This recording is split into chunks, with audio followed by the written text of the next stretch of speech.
Dobre. Kaťaka forever alone. Bo my nemáme nič. Dobre. Katka, však to nevádí, on sa vráti. To je depka.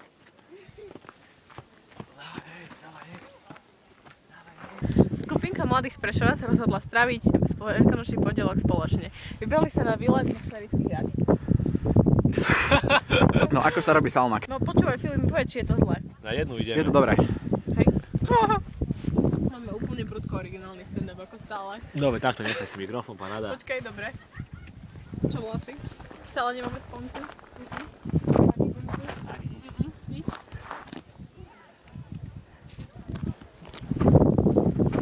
Už ďalej nemôžem ísť do píska. Vieš sa, že by si sa pomýlil, aby si vstúpil mimo úplne.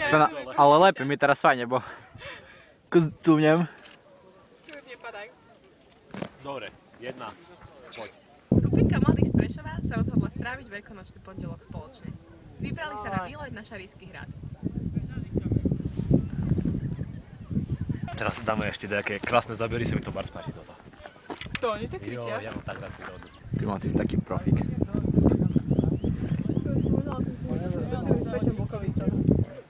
Dobre, čo je? Tak sa robí reportáž. Odstríš a neoblíži. Nás zdraví! Dobre, nie, ale sme si to skúšali. Môžeš. Nie je tu ani veľa ľudí. Hej. Veľmi dobre. Kde je tá? Toto zatrasenie, to sa nesmie. Alžbetka! Ale to som neurobila. Poď! Dominika, ja tu vyčítam kválke, dačo. Dobre, Filip, nastal tvoj čas, môžeš ísť. Aká otázka? Počúvaj, otázka je,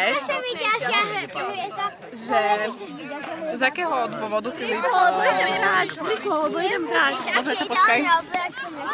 Vy si mohli dať nejakú inú otázku.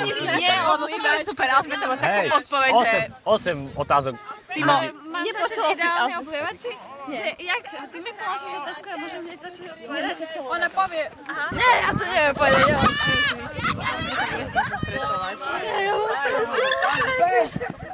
Dobre, ja chcem povedať. Ne, radšej ne. Myslím, že stále je veľký kroj a mal by mať... Ti budem doplňať celú. Dobre, Dobre, nie, nie.